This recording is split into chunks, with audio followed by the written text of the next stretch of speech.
All right, so as we get into the final cast, the final series of Titans League group stage before the eventual playoffs, this is where we're at in what has been the most ridiculous group.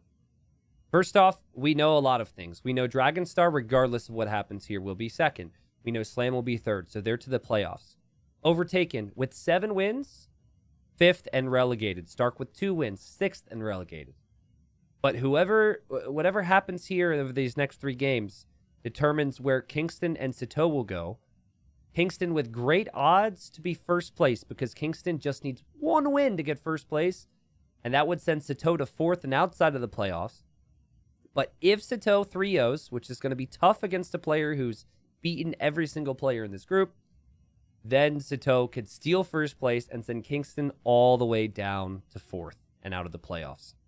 After 5 or 6 weeks, we are here with the final group stage match in Titans League Gold.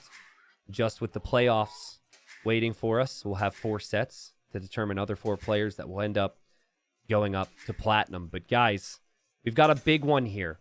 This is the craziest group in Gold, where right now we know who will be in second, we know who will be in third, but we do not know who will be first and fourth. And if you are in first place, you go on to Platinum immediately in the next season with the big boys, and you've got a lot to fight for there. You don't have the headache and the stress of a playoff. If you're in 4th place, you don't even get another shot. You are just back in Gold for the next season, and you're probably like, well, crap.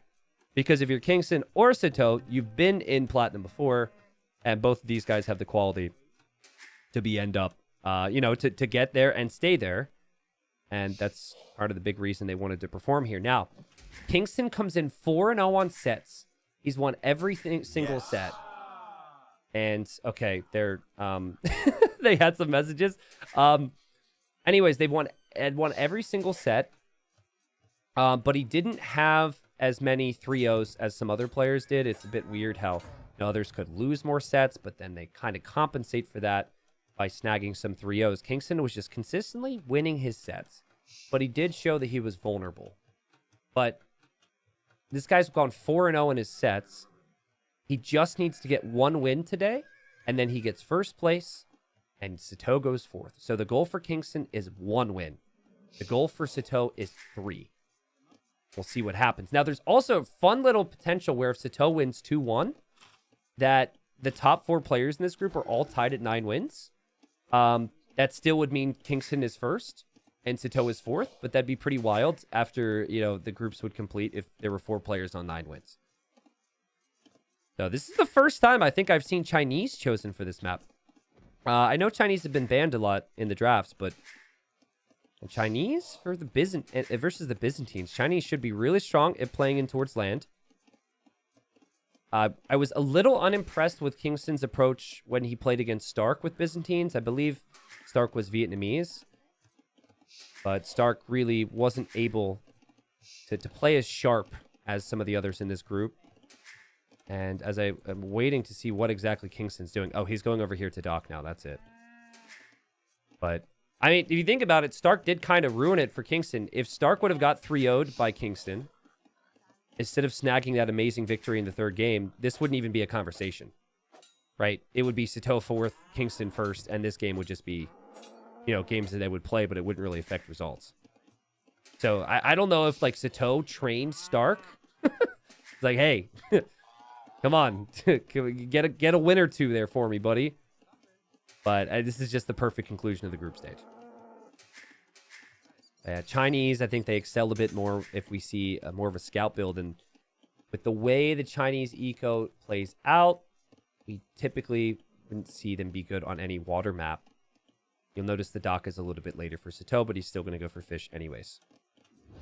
So I guess this is Sitaux showing that he wants an extra fishing ship or 2, but truthfully, there's not a lot here anyways.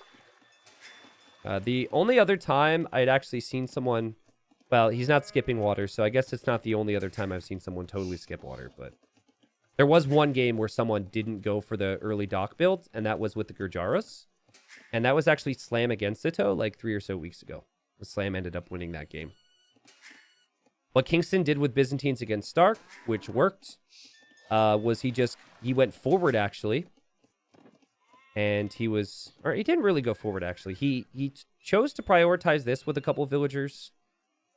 And, oh no, I take it back. He did go forward. He went forward with a dock and some fire ships. Sorry, just trying to remember some details here.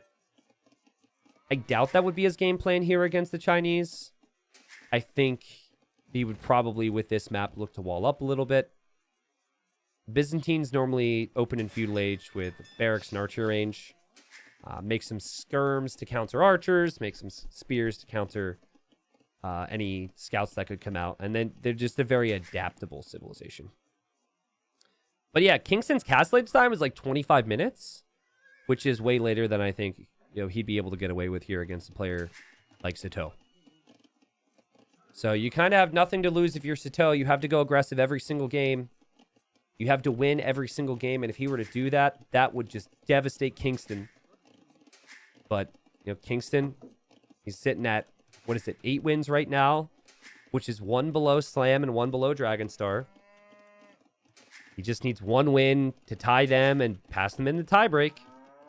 And then that 1 win would also mean that he would be, at the very least, tied with Sitaux, who's at 7. So again, just to repeat that, 9 wins for Dragonstar, 9 wins for Slam, 8 wins for Kingstone, and then 7 wins for Sitaux right now.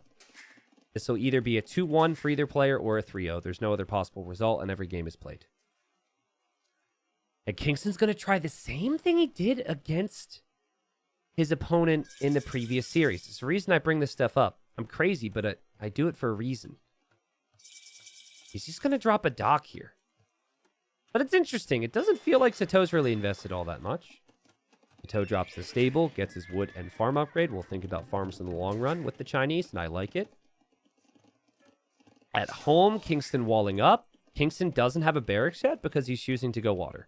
This is the same issue he had against Stark. Sitaux does not see his opponent has docked over here. And then there goes that barracks for Kingstone. In theory, though, the timings can be really good here for Kingstone. He'll have the fish advantage. And then he can just simply add some spearmen to defend his villagers as he walls.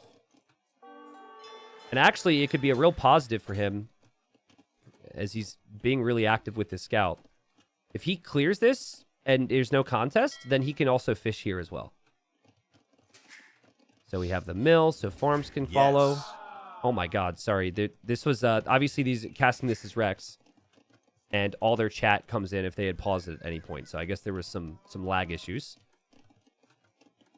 The Spearman's on the way here for Kingstone. Hopefully it doesn't disrupt them too much. And a little preemptive walling there. A little activity here with the scout. Sees the range. Seems to have a really good idea what's happening. But he did get the walls down there. Just yet. I think Sitaux in the end, though, has to back away.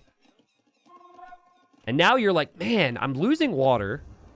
And I can't break this guy with my scout build. It's a really frustrating feeling, and I love how low-risk Kingstone is played here. Exactly how you'd want the Byzantines to play. He will actually add an archer range, or try to. Villager actually can't build it at the moment. And he's walled. So this is the type of thing that Sitaux would normally struggle against, I think. He's the type that wants to make a lot of army. And then when he sees the walls, sometimes his brain breaks a little bit. This does not mean his eco can't be amazing, though. With Chinese, having 12 farms already is huge. I remember, I was critical of the build that Kingstone went for against Sitaux. Or Stark, rather. I felt like his uptime was far too late to the next stage. He ended up having to use the market pretty heavily. So, you don't have to feel that much pressure to kill your opponent's eco when you're Chinese against Byzantines. It's normally the other way around. Normally, players against the Chinese are wanting to kill quickly. But yeah, you obviously want a payoff from this forward dock, so adding the fishing ships there is perfect. And Spearman now coming across here to the scouts. I'm sure Sitaux will see this. And Sitaux already looking to kill, bringing over the archer. So you see, like, Kingstone's thinking, I could lose my fishing ships here, so I'm going to add a fire galley now. It's okay, he's got that. Here, he had 2 fire galleys. Just 2 fishing ships there. And Kingstone's archers just being massed inside the range. The spearman here, going to poke the archer a little bit. Actually blocking with the spearman here. You wouldn't normally want your spearman to be here. He's like, okay. But good micro from Sitaux as well. Sitaux will actually just take the Spearman now. Could be seen as a little wasteful. Res collected right now, probably way more wood and gold for Kingston. No, actually, wood count's similar. Food count's higher for Sitaux. Total resources higher for Sitaux. Map control's better for Sitaux. That could have been a kill, though, for Kingston. I think Sitau's little double step there makes you think that he thought the same. Archer that was weak earlier just got sniped, and Kingston's scared of the scouts, so he just runs right back within his walls. And this will likely be a race to Castle H. And Kingston's going to sell his stone, buy some food. Low risk. Good food count now. Really nice transitions. Way better than the game he had against Stark. And again, like, even still, dude, like, he has not lost the series. And the goal for Sitaux is a 3-0. So, now, when you sell your stone, you're then in a rough spot long-term for town center positions. And Kingston's scouting's been really active on the golds on the sides, but he hasn't actually scouted this one. Did scout this one. A couple units over here going for the villager. Sitaux, nice find. Really nice find, actually. Because he hasn't really been able to find damage elsewhere. So able to kill that villager, get some revenge for losing some fishing ships. And Kingston just sitting back. He'll be a minute faster to the Castle Age. He'll have 6 archers. It's going to be 7 archers for Sitaux, and then he has the scouts as well. So Kingston just really passive play here. Nothing to get too excited about. Woodline is pretty good. Actually, if he knew there was a woodline back here, he might even consider a safe town center. I wonder, I think Kingston's first move, honestly, because I think arriving to Castle Age first is going to give Sitaux some bad vibes, and Sitaux might back off. It wouldn't surprise me if the first move, oh, I should have said it faster, is just to build the TC. Yeah. Like, you bought the stone back. Your options are either heavy army in early castle, or you just opt for the eco. He's moving over now. Sitaux will see Castle Age. Will he back up, or will he push? Doesn't see anything. He's going to attack. Okay, so this is him saying, show me your army. Okay, there's the army now. He'll see the numbers. And now Sitaux. Ooh, Sitaux tried to run through there with the scouts. Sneaky. Good job that Kingston placed the house there. And Kingston goes for TC number 2. Kingston goes for TC number 3. Wow. So big investment into eco. Sitaux just a couple seconds away from clicking up. And Sitau's going to bring archers and skirms onto the field, as well as send villagers out to place a TC of his own on an area he scouted. Hasn't scouted too much over here. So both players will be fighting on this left-hand side. Elite Skirmisher coming in for Sitaux now. And I think Elite Skirmisher is the perfect play against the crossbows. But if Kingston sees it, Kingston, and he should have lots of different ways to see it. I think Kingston will be pretty happy with his position. Villagers have to get pulled back here.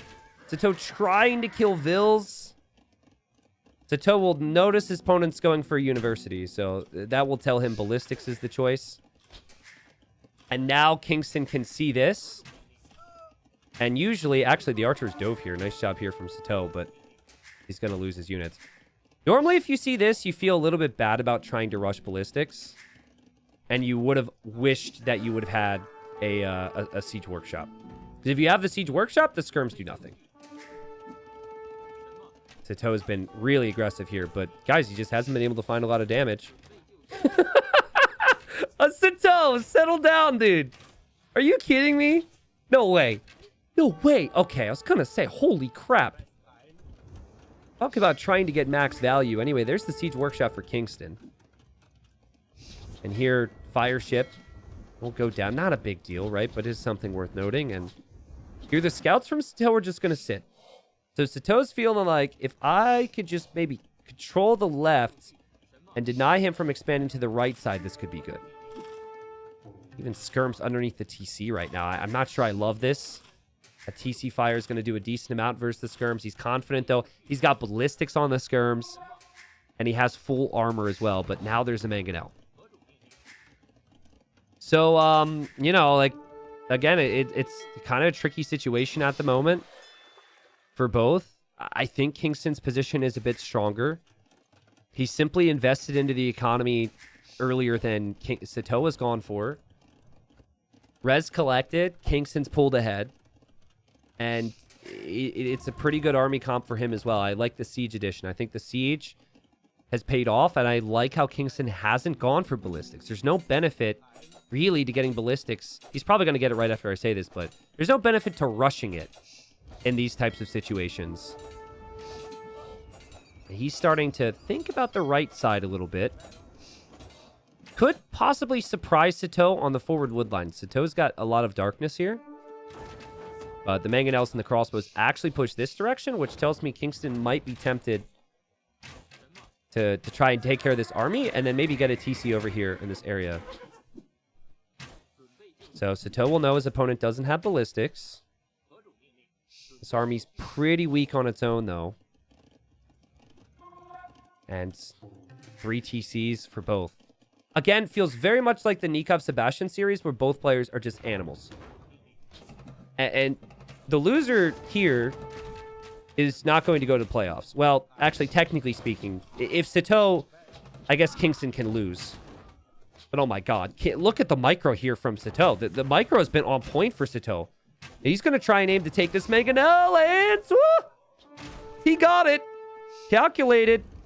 Meanwhile, he's got some units running into some fire ships.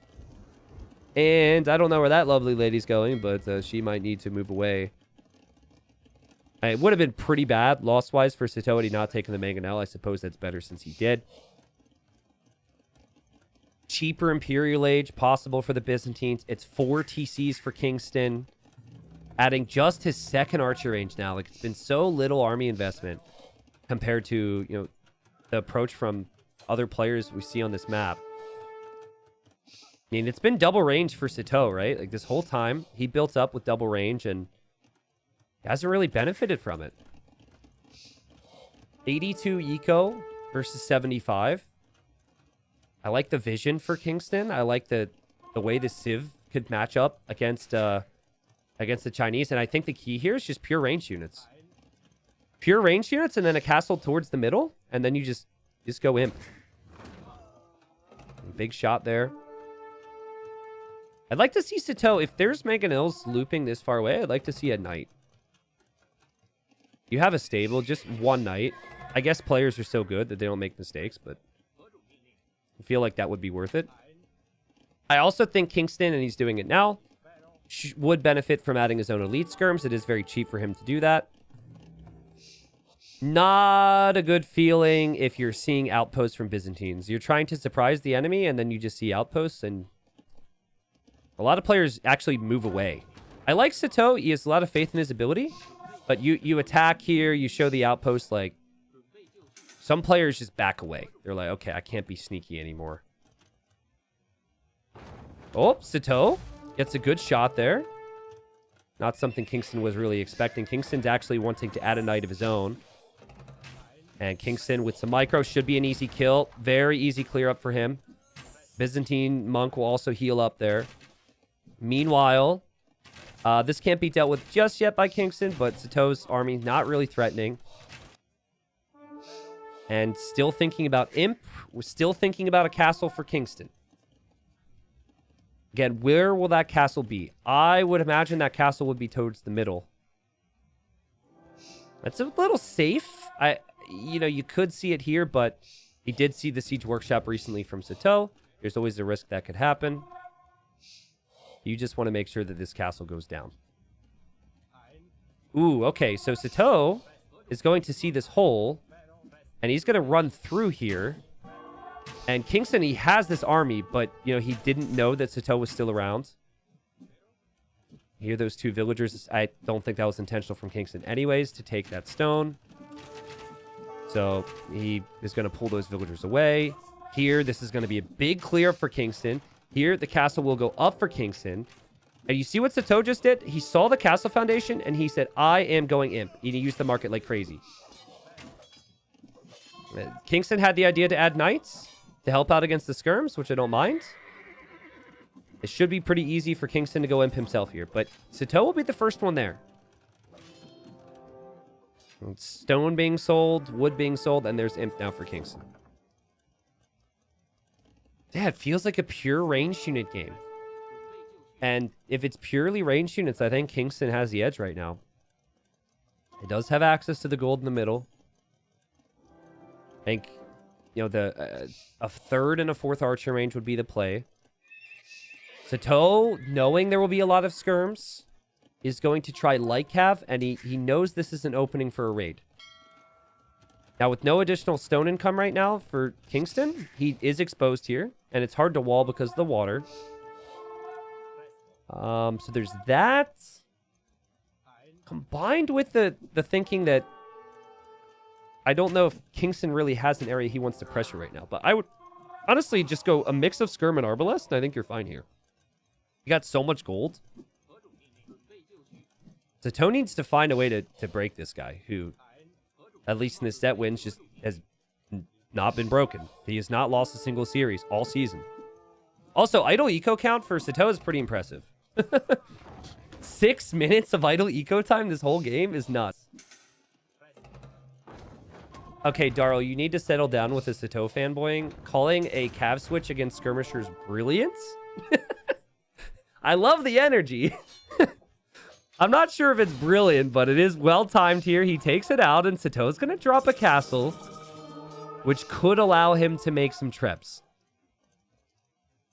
Now, if he had the castle up, then I'd like his position a whole lot more. Like, if the castle was already completed.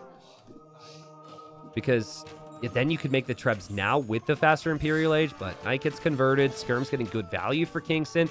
Still seems completely fine for Kingston. He's actually going to try camels, which surprises me here. A lot of players would think, I can make more skirms than you, and then if you mix in cav, I would just make arbs if I have gold.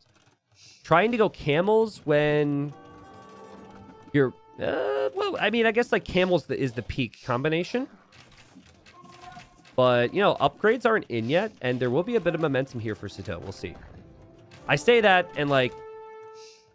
I mean, Kingston's actually going to have the Treb first, which could be a big problem. I love the outpost from Kingston on the sides. Here he actually has a demo raft with a couple range units. Nice job from Sitaux. See, Kingston knows that Sitaux is going to run low on gold. He just feels like as long as he controls this area, he's got him. There's Bracer, there's Chemistry. Sitaux will try and break through. There is a gap here that Kingston made earlier. Kingston knows the Cavs headed over there, and this is why he has camels. All right, I'm liking camels a little bit more. I think this is completely fine. Quick walls needed. Quick walls happen. Camels will head over there. Meanwhile, castle still stands. Kingston still taking gold in the middle. Kingston planning for bombard cannons. Kingston almost 200 population. He's got more relics. He's got great gold control. He can see this TC's going up for Sitaux, and that's a good move from Sitaux. He needs more gold because he's almost out of gold here. I like how Sitaux is still, you know, hoping to try and make something happen, because I think if you just sit back and take the fight Byzantines want you to take, I think it's going to be bad news. And Kingston doesn't have the final armor on his skirms just yet. And we see the light cav here for Sitaux dive to try and take out the trebs.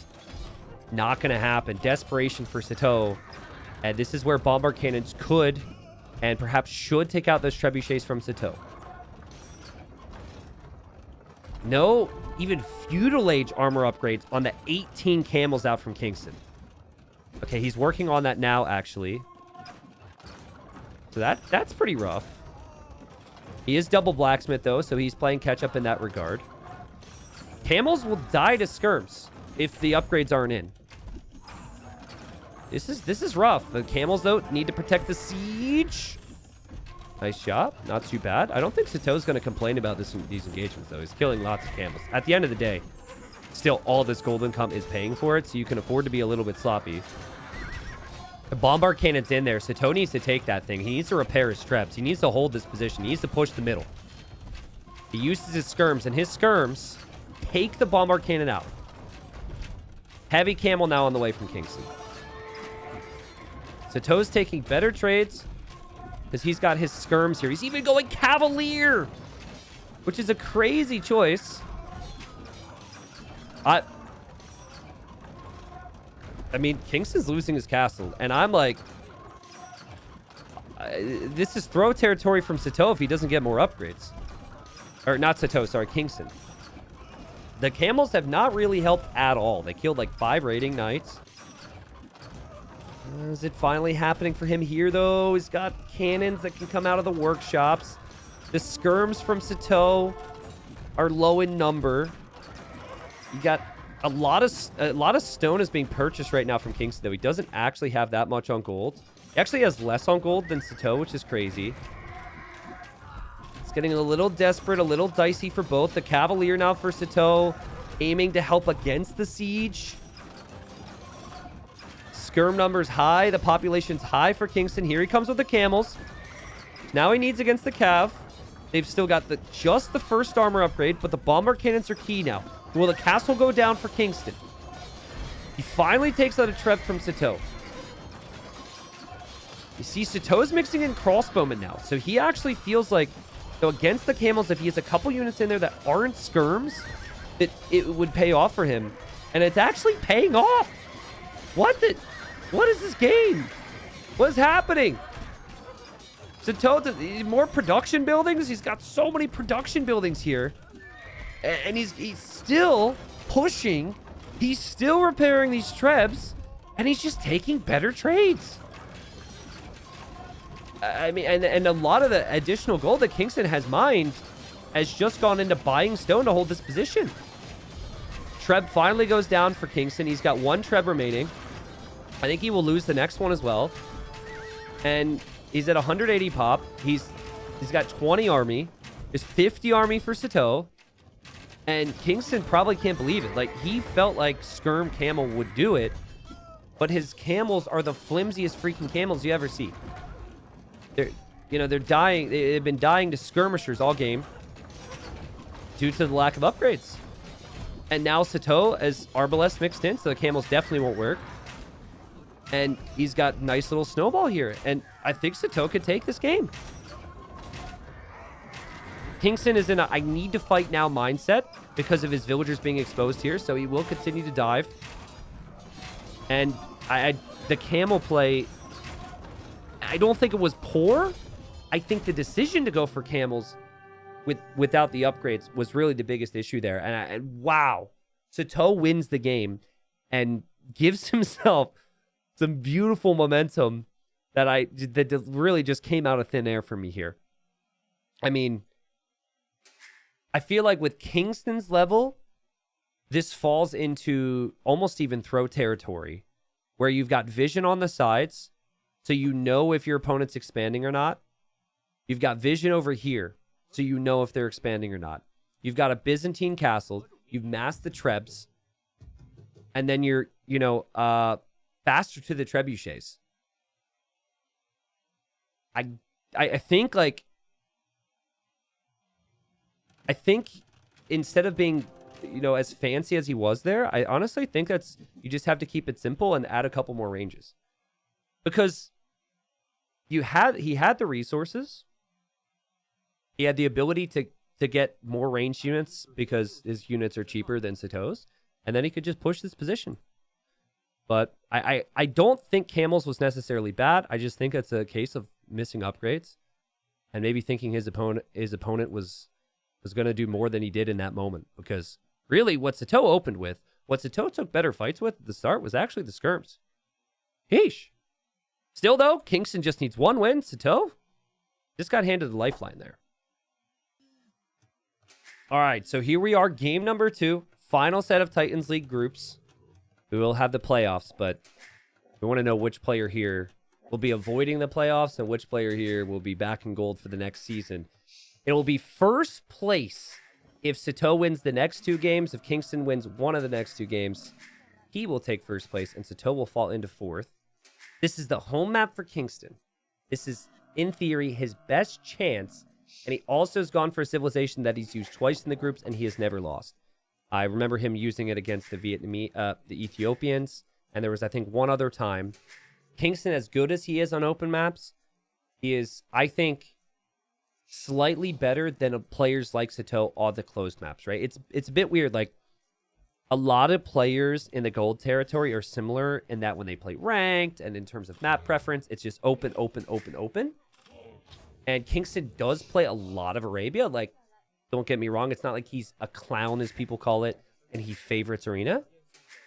But he just, in tournaments, he feels like he is better with map control and, some of the booming aspects than some of the others. And actually, I think it is why Kingston is able to do so well in this tier, especially in a format like this, right? Like, if you're even with someone on open maps, and then you can just snag an extra win each series on closed maps, I think it goes a long way. So, I don't know Kingston's mindset after that previous game, but I felt like he should have had that one in the bag. Pressure would have been off. He gets his win. He's first place. And, the next two games wouldn't have really mattered. Here, he's now down 1-0, needs to snag a win. And he's gone for the Vietnamese, which I think is the better civ for this, but see what Sitaux wants to shoot for with more of a classic pick. Because the Khmer used to be top 3 for a lot of pros because they could fast castle so fluidly and get a big boom lead.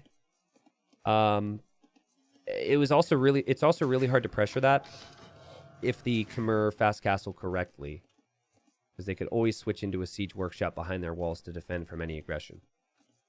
I think what Kingston will do, knowing Kingston, is I think he'll happily just boom with scouts to control the map and to get relics and whatnot.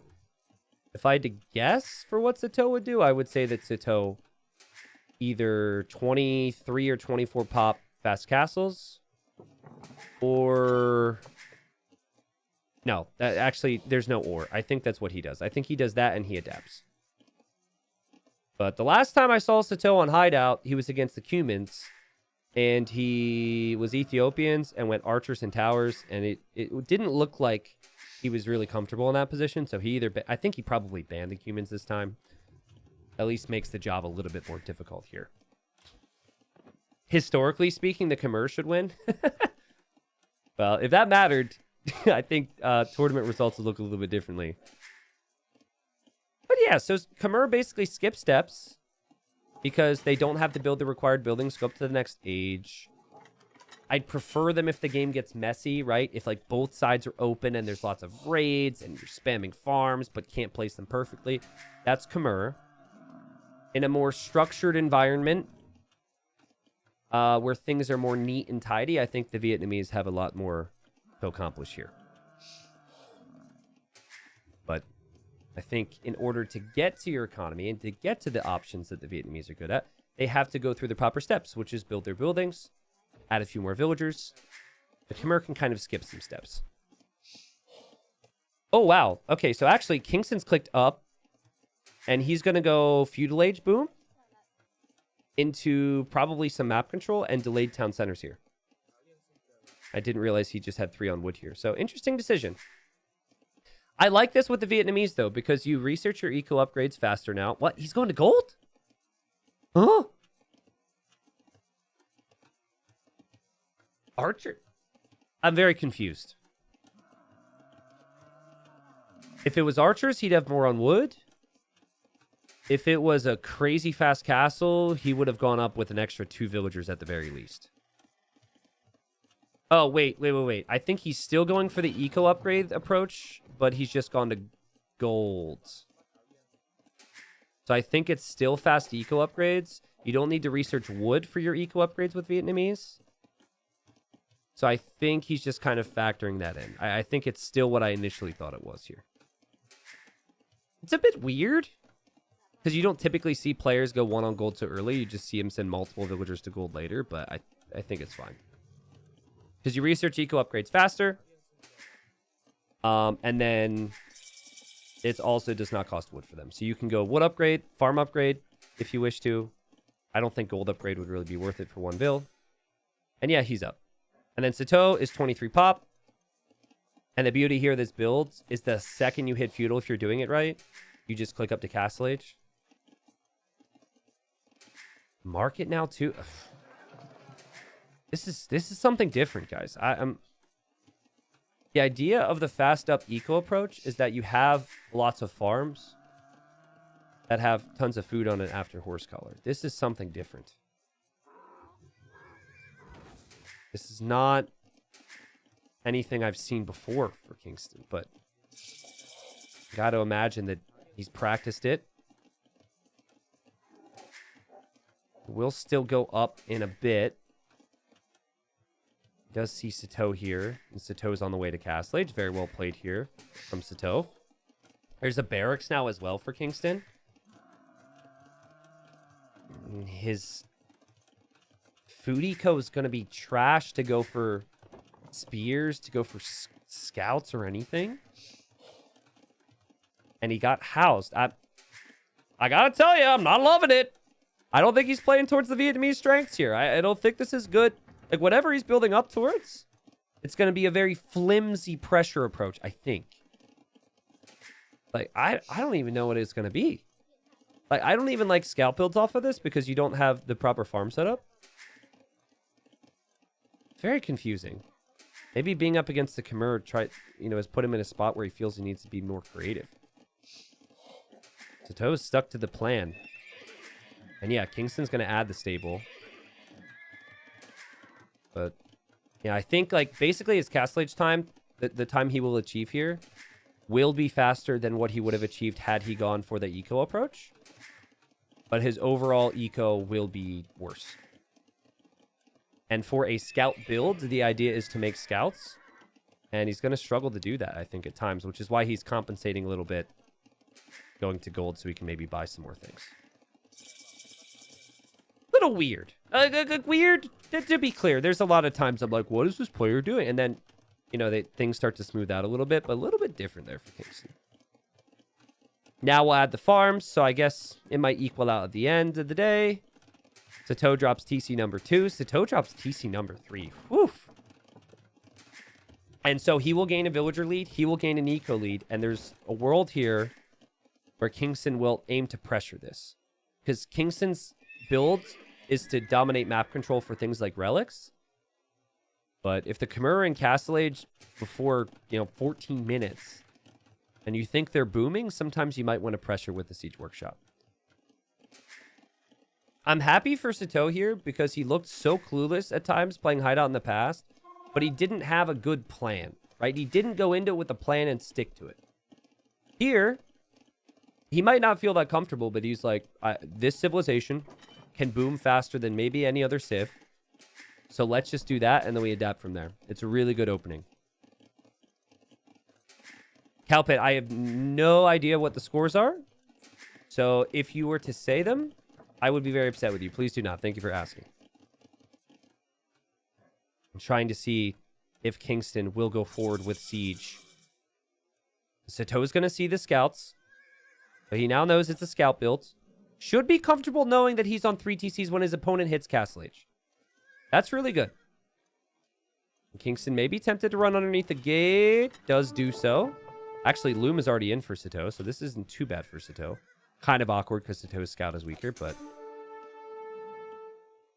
Second TC, third TC now for Kingstone. Scouts engage. Sitaux pulls the Vil. Scout fights close. But yeah, just honestly don't even attack it at this point. Until you heal up your scout or whatever. Villagers just farms over there. Whatever. We're Khmer. We don't care. Sitaux with good economy thus far. Res collected. Sitaux is pulling ahead, and he will continue to pull ahead with the food collected because he's got 16 farms. Got just 7 farms for Kingstone. Another scout's brought in. Sitaux kills that scout. Can he garrison and kill this scout as well? And honestly, if Sitaux can end up killing 2 scouts and not losing his, it'd be pretty epic, but Kingstone gets the kill, so that's at least a positive. He could maybe camp this monastery for a bit.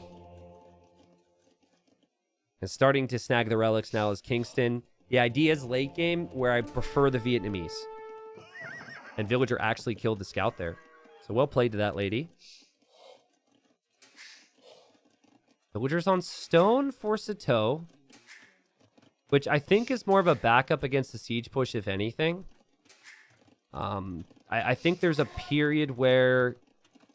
I actually would really like to see a stable from him now, so we could add some scouts for map control. Because you don't have to invest into the barracks to do so, but... You can almost see him right now. He's like, you know what? I don't actually need this much on stone. I haven't been pressured yet. I'm not seeing a siege workshop. I think we might even see a big 4th TC for him as well. But the stable's the safest play.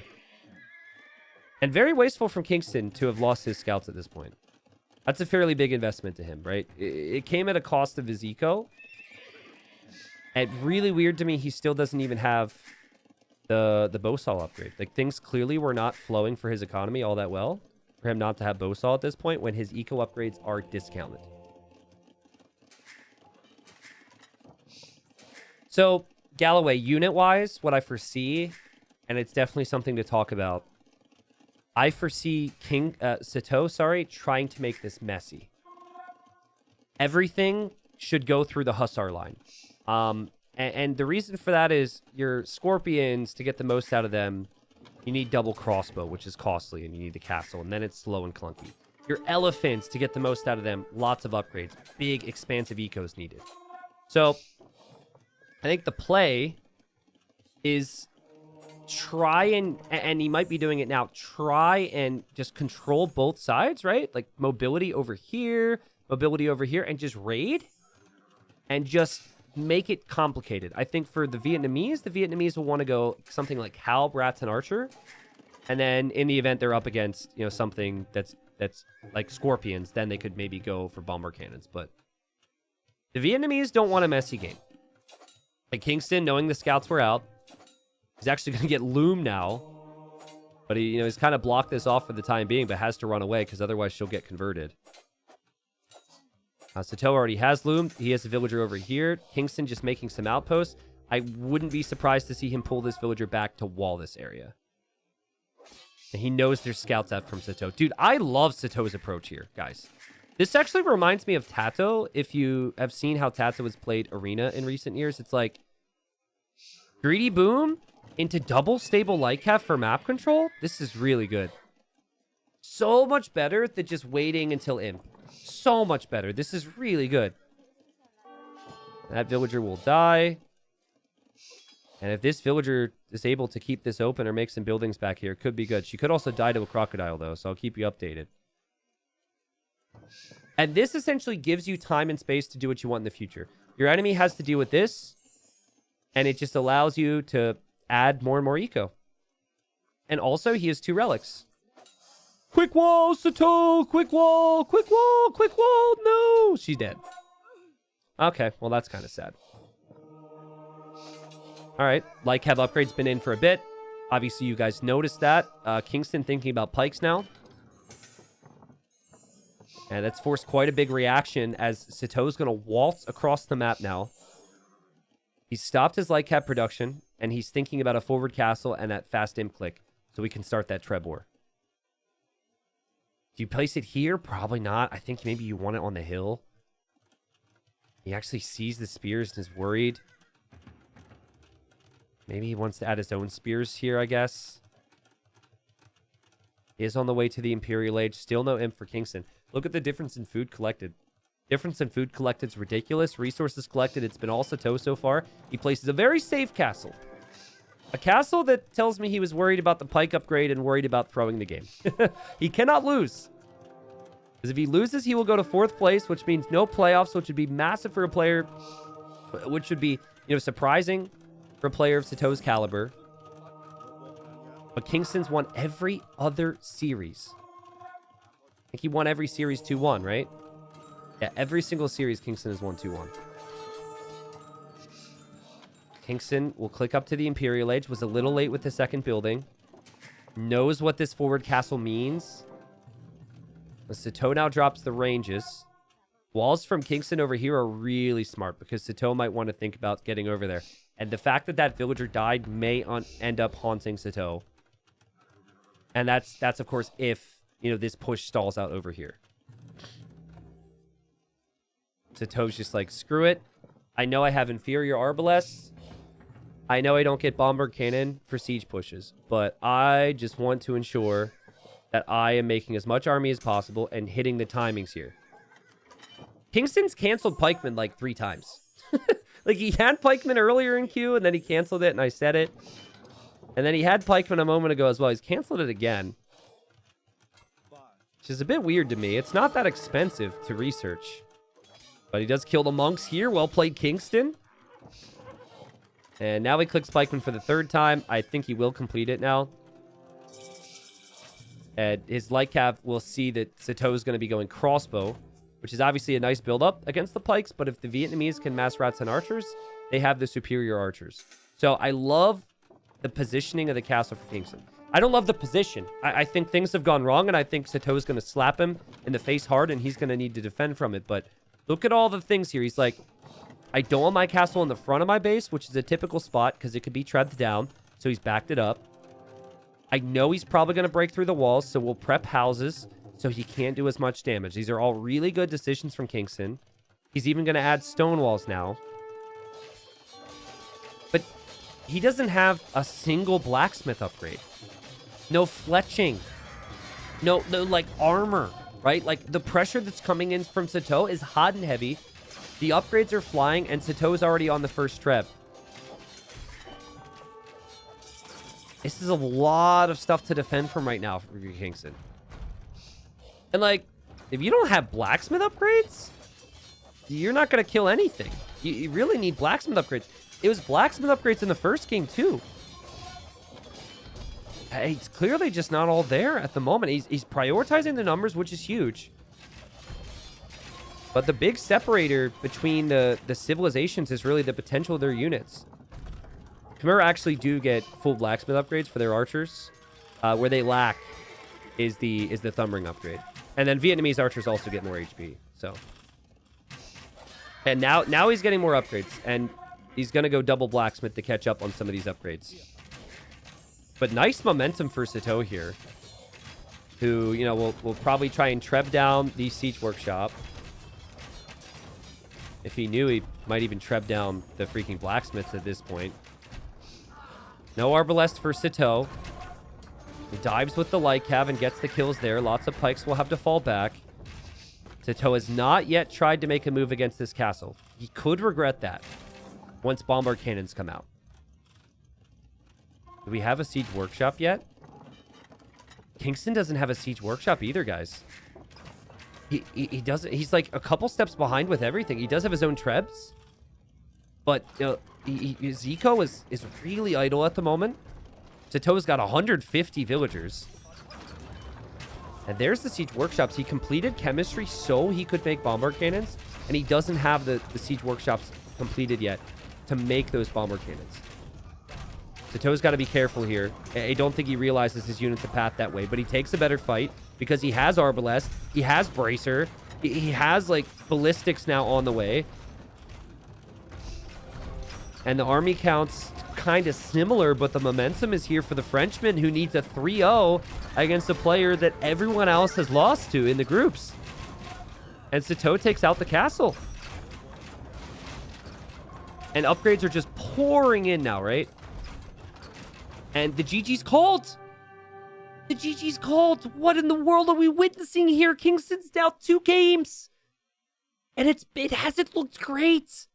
Like, I mean, he played so clean in the first game, and then I thought, okay, he's got this with Byzantines. He's got the tools, he's got the gold control, and then he lost there. And then early imp again here from Sitaux. Sitaux has so much conviction, so much production behind his attack, and you gotta say, just like shockingly late on some of those crucial timings that you really need in defense here if you're Kingstone. Like, going archers, it doesn't have bracer at the end, doesn't have bowsaw. Just crazy stuff, which makes me think that, you know, Kingstone maybe had a rough night's sleep. Maybe the pressure's getting to him. I don't know. But the reality is this. Whoever wins the next game goes first and moves on to platinum in the next season. Whoever loses the next game is in fourth, will be back in gold for the next season, and will not go into the playoffs. Crazy stakes. You were going to jump 3 spots in this group, depending on your result in the next game. Holy crap. Okay, so in the final game of group stage, the winner here will move on to first place and then ultimately platinum in the next season. Massive for both of them. They've both been there before, and then they were relegated to get down here in this season. All right? This is the home map for Sitaux. It would be heartbreaking for him to end up losing this now after winning the first 2 because, man, I thought that Sitaux could win this series, right? And I thought that Sitaux would win the group when the whole group started. I really did. But, like, the fact that everyone else had lost to Kingstone 2-1 made me thought that Kingstone would at least get game number 1, or at least get 1 win. Sorry. So it's Lithuanians now for Sitaux on a map with tons of relics. There's so much potential for Lithuanians if they're going Knights in this matchup to snag some relics, and then good luck stopping them. Even as the Grajaras. The Grajaras is what Kingstone has. Yes, you do extra bonus damage against Cav with your camels. But Lithuanians have their monks out there to convert your camels. Or the Knights just have +4 attack. Knights can take pretty decent fights with all that extra attack against camels. I don't think you really want to aim to do that, though, right? It's a possibility, but ultimately what Lithuanians will probably want to rely on a bit more would be their pikes. So the thinking here is probably a scout opening from both. We'll probably see spearmen from both. And Sitaux just ran directly into the town center fire from Kingstone. Oof. Oh, no. Sitaux. Oh, no, a scout. Oh, that's so sad. Oh, well, that's going to slow down a scout rush. And Kingstone is going to be really happy about that one, because that already slows down what could be a fast scout rush from the Lithuanians. So, Sitaux, he reacted. He kept his scout alive. That's great. He's got to come home now. I guess he was getting a little too fancy, hoping to lame or something. Actually, hold on. Did he lame? Oh, yeah, he did lame. Okay, so he actually found 2 sheep, which is why he has so much underneath his TC. Still can push in some deer. Is Lithuanian, so started with the extra 100 food. Obviously, he still can go feudalage, no problem here. There's just a little bit less bite to the attack. And Kingstone's going to bring in that boar. And both players have 4 on wood right now. So it's possible we won't see a scout opening from both. There's the barracks for Sitaux. And at Kingstone, he may have gone 4 on wood to compensate for the fact you don't go wood quite as early with the Gajara build order he's gone for, but definitely worth noting that on a map where players have gone scouts a lot, this might not be a scout v scout battle. Also, who is chopping that tree? Capture rage bugs have been plaguing our this program for the last year, but they're always like really funny ones. like here, there's no little what is that, sawdust? There's no little flakes from the tree. Here there is, and then here no one's chopping it, and we've got the little flakes, little splinters coming off of the tree. Not a big deal, obviously, but I just noticed that. Petition to rename this map Halloween Arabia? Nah, it's been graveyards for a long time. This is actually a map that was built into the game at the start. There's ES maps, which I think were like Ensemble Studios custom maps. I don't actually know what ES stands for, but I'm just going to assume, because I think the original dev team was Ensemble Studios, that was maybe some like special maps that they added. The original had this area be ponds. There was a lot of water. And so this is a nice little feature. It looks like dried up ponds, right? This is like, if there was a bit of a drought here or something. Kingstone has not scouted Sitaux because it's just a scout map, right? Everyone goes scouts. Nobody deviates from that. He's played enough rounds at this point to think that. He's definitely going for a scout build from what I can see. And here comes the scout now for Sitaux, and he wants a target with this rush. Kingstone hasn't scouted his opponent, though, so he might want to do the smart thing. Make sure he gets a couple walls down here. Some players will just instinctively wall. If they do not know what they're going for, they will just sometimes add the walls regardless. Couple sheep there that Sitaux had missed out on. Didn't really need. Kingston will take him, though. He relies on the sheep inside that mill, and he only has 6 there. And Kingston will drop the barracks. And Sitaux, this is the build order that he invented. This is the Frush. The French Drush. I have been terrorized on the ladder with this so many freaking times. And, okay, range opening here. This is now where Kingston's like, wait a second. That's not what I'm expecting, and he needs the quick walls.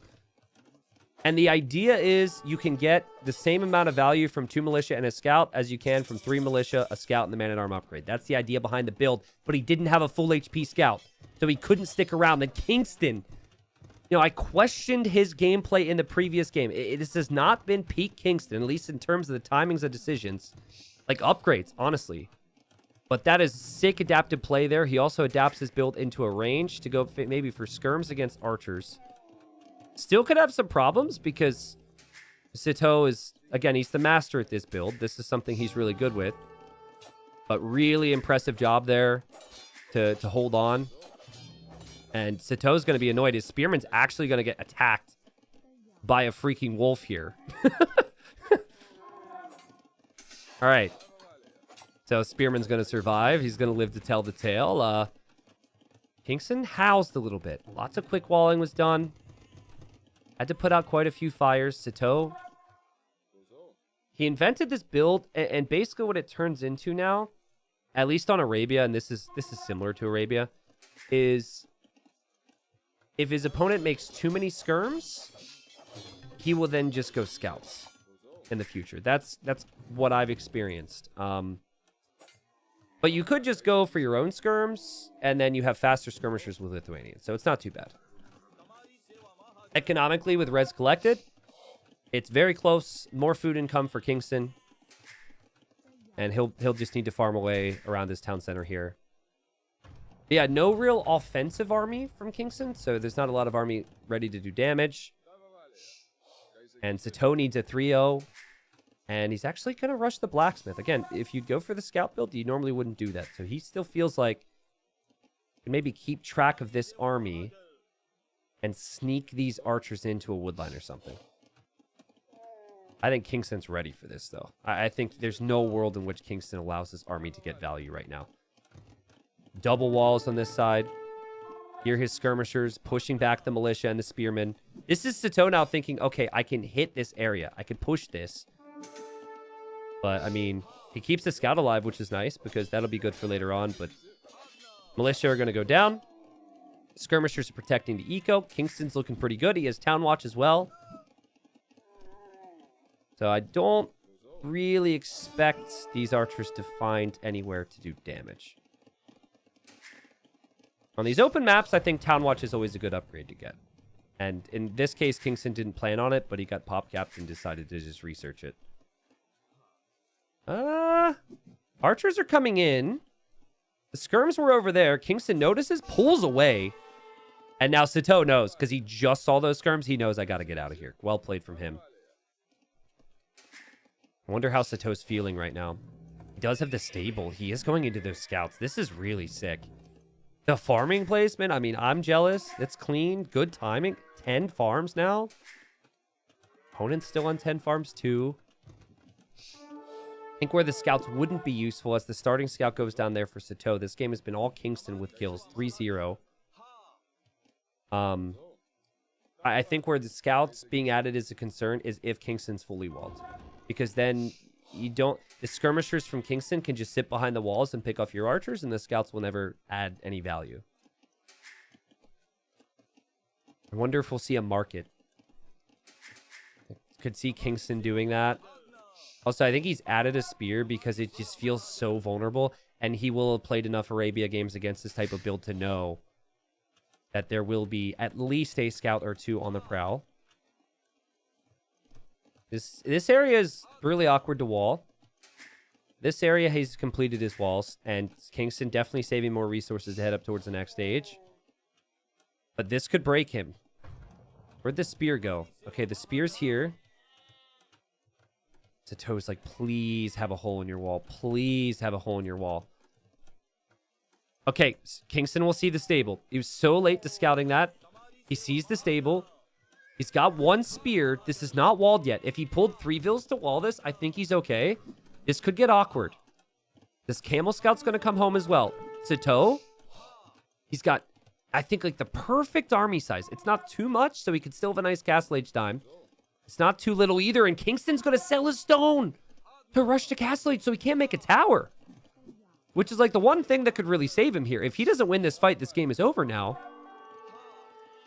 Let's see if he can win the fight. Beautiful micro here from Sitaux to dodge the first volley. And he's got his opponent under a lot of pressure here. It's 3 spears for Kingston. Good micro from both. Man, is this nervy times for Kingston, though. Oh, Camel Scout goes down. Spearman goes down. The Skirm's waiting for a volley on the archers. They've not found it. The archers are there to kill the spears. And then the scouts are there to kill the skirms. That's the idea.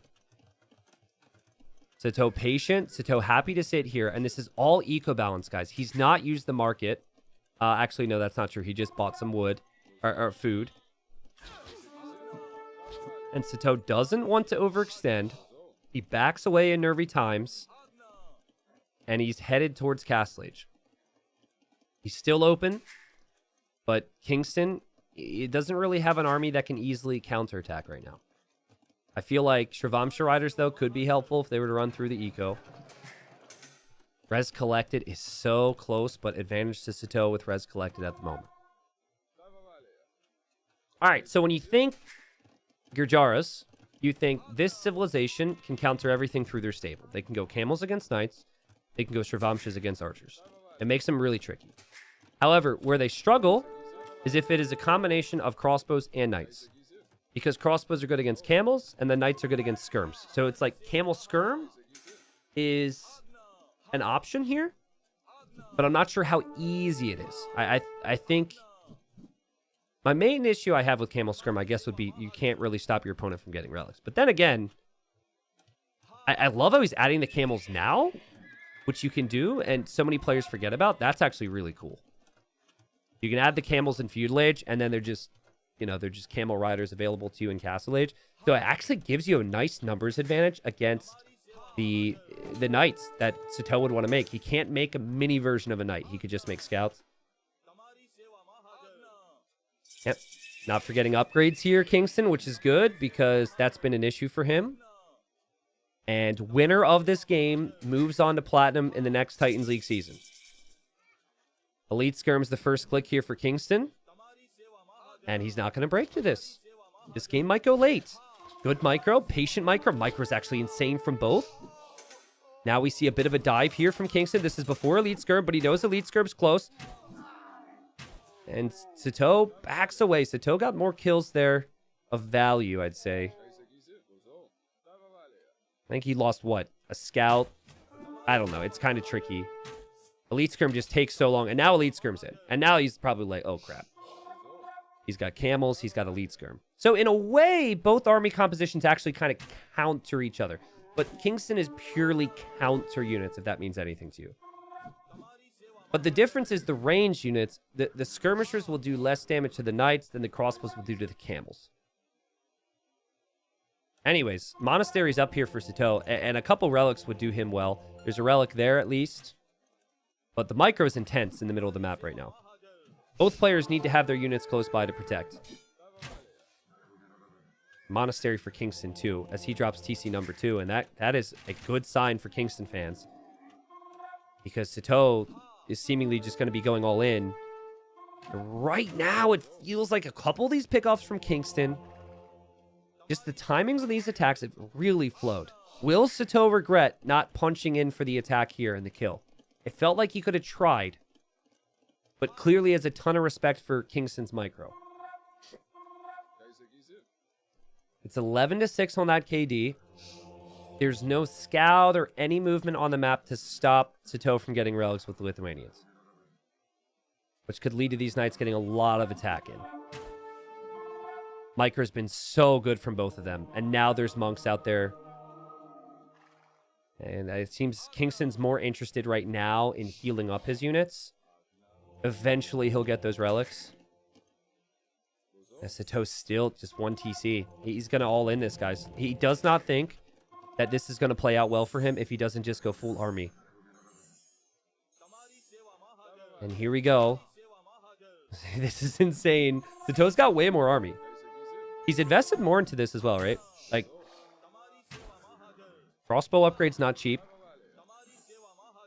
I guess he didn't invest more into it, per se. Similar amounts of investment with upgrades and all that. The skirms will always boldly move forward, hoping for a crossbow kill. And then, if the knight's getting close, the camels then go towards the knights. But Sitau's going to have lots of monks, which could mean that he could convert the camels and then snowball a fight. And right now, like, he's got 14 knights with +2 attack because of a couple relics collected. And that's going to be relic number 3. So Kingstone has the economy lead, but he's behind in army numbers. And I think he's behind in total strength of army right now. I don't know if Sitaux has the numbers where he feels like he could take the fight right now, though. He clearly seems to be wanting to bring his monks forward. And that's the power of monks for you. Kingstone able to get a conversion. He then pulls the monks back because you could tell Sitaux was going to try and get a snipe on the monks. And there's a scout that's just going to be out and about looking for monks. This has been a really sick game. Sitaux needs to save himself from being stuck in gold another season with a victory. And Kingstone wants to win the group. And he wants to be back in platinum as well. There's 17 knights. There's 7 monks. And 5 of them are in the battle right now for Sitaux, who's also getting forging. He's got +4 attack just from relics. He's going to have +5 soon. And he's going to dive. He will dive. Can he do it now? Can he just, like, take out TCs off this? Let's see. Oh, God. It's so tricky, right? You could lose monks and crossbows to these skirms. You might not want to be underneath that TC. It is so freaking tricky. But I like this, at least. Like, this position is really hard for Kingstone to defend. It's hard for him to use monks if you just take out that monastery. Oh, man. The camels are so valuable here, Kingstone. Sitaux, though, losing 2 monks. It was only 1 conversion. There's villagers here.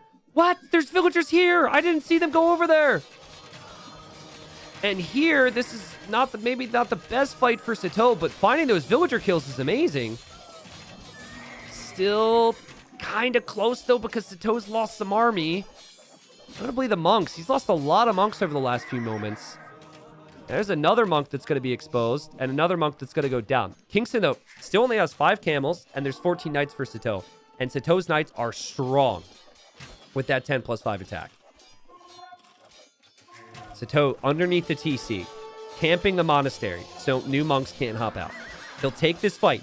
He's got knights in the back wood line. He can run beyond the TC with a couple knights. Just run right into the back, and the GG's called. And Sitaux snowballs it to victory, and Sitaux takes first place. What in the world was this series? I'm heartbroken for Kingstone, but I cannot help but say well played, Sitaux, because Sitaux freaking proved people, man. It was the first couple weeks weren't all that impressive. People are asking me, like, what's Sitau's position in the group is so weird. Sitau's so good, Sitau's this. And my answer is like, well, he hasn't shown himself to be that good in mixed maps. He's been relatively inconsistent. You know, this group has been really strong. That was the conversation about Sitaux 2 weeks ago. But with that, Sitaux actually gets first and goes to platinum in a ridiculous group. Let me just double check this. Just to make sure. Because, I mean, there's always a chance that I'm wrong. But I thought about these stats all day. So I'm pretty sure I'm correct on this. What was it? We're looking at group C. So that should take Sitaux to 10. And that should keep Kingstone below the others. And that's exactly what we have. At the conclusion of Group C, Sitaux 10, first place. Dragonstar 9, second place. Slam 9, third. And then Kingstone, even though he was 4-1 on sets, he lost a lot of games. Every series that he won was 2-1, and then he got 3-0'd. And Kingstone, unfortunately, for a player who was so freaking good, ends up in 4th place.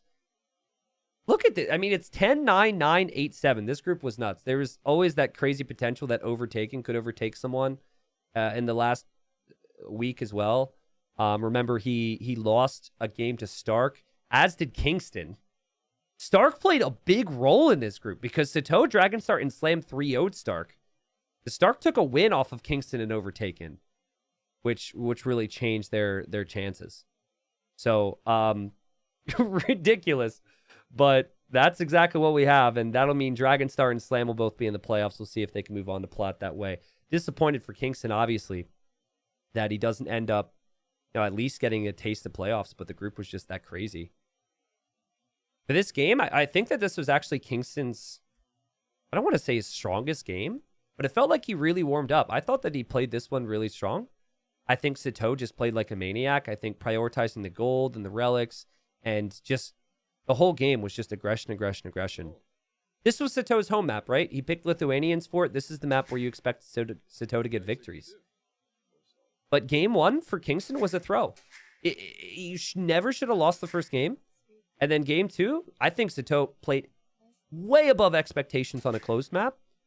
But also, Kingston played below expectations with that build, losing various scouts within Sitau's economy and missing eco upgrades with a civilization that has cheaper eco upgrades. You got to deliver every single day. And in TTL, it feels like if you get 3-0'd, if you ever get 3-0'd, it feels like you're going to regret losing one of those games, right? Like, the wins are so valuable. I think, like, Sitaux, he lost sets 2-1, but he always at least got one win.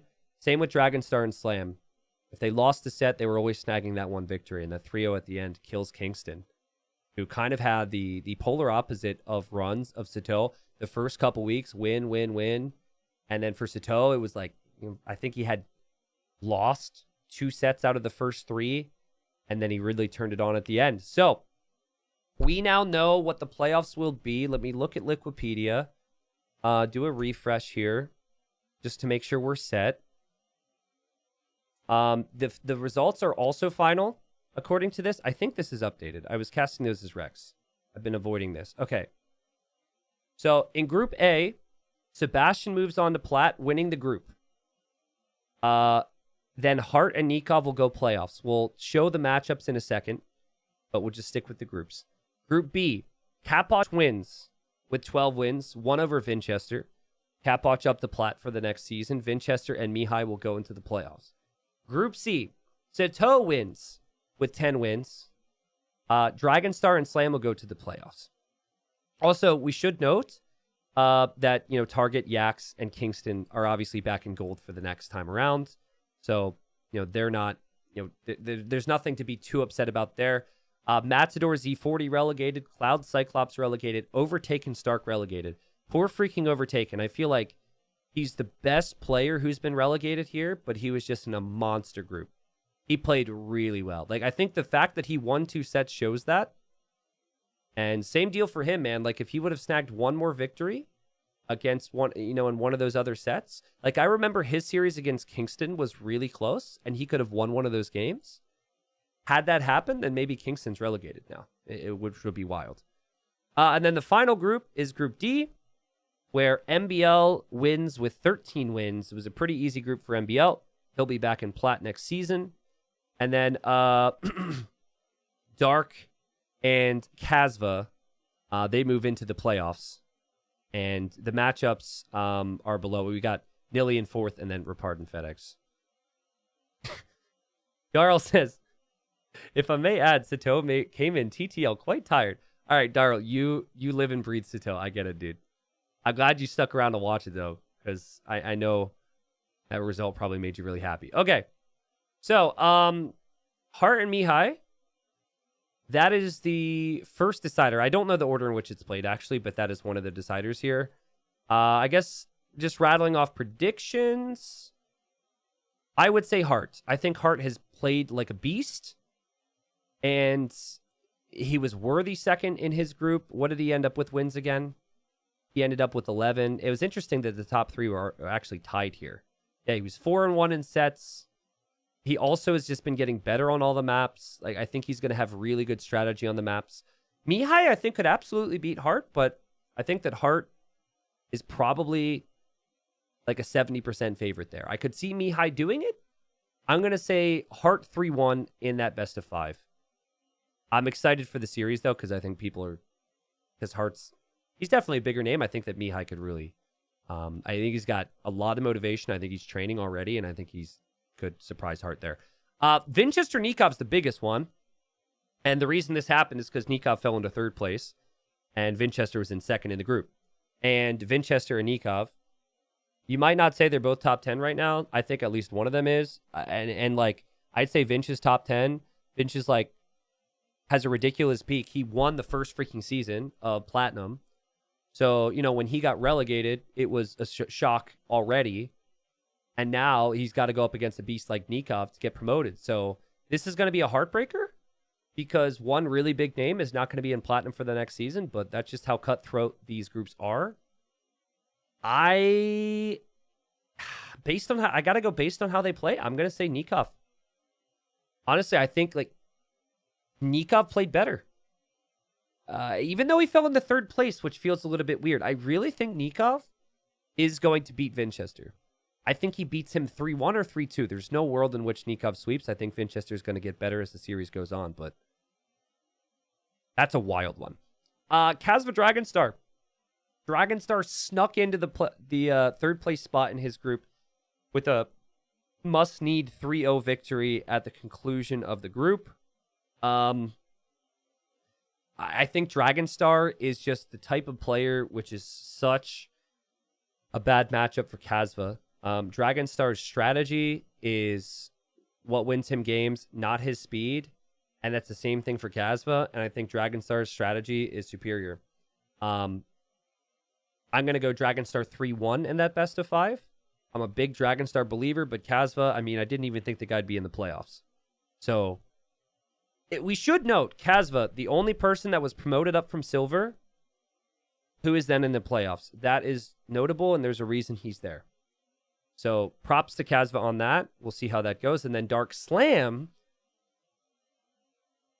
It's a tough series for me. You know, Slam and like the bigger moments in tournaments normally can be a bit of a shadow of himself. Normally can struggle more. But I was really impressed with how he played his group stage matches. He, I think, learned lessons on certain strats. You could see him getting better and better. He beat Sitaux 2-1. He got good results in a really good group. And he was second. Well, no, I guess he was 3rd place in this group behind Dragonstar. Yeah. I don't know. I'm not sure on Dark. Like, Dark can bring a really high level, but I truly feel as though Group D did play out like it was just a bit too easy for MBO and Dark, and I just don't have the greatest insights on how Dark would perform against a player like Slam.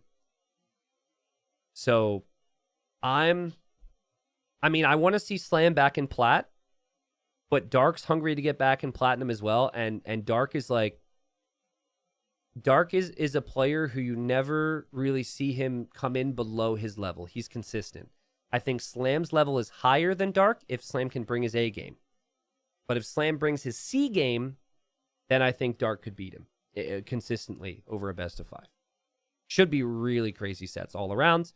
And so, again, the winners of these sets move into Platinum for the next season.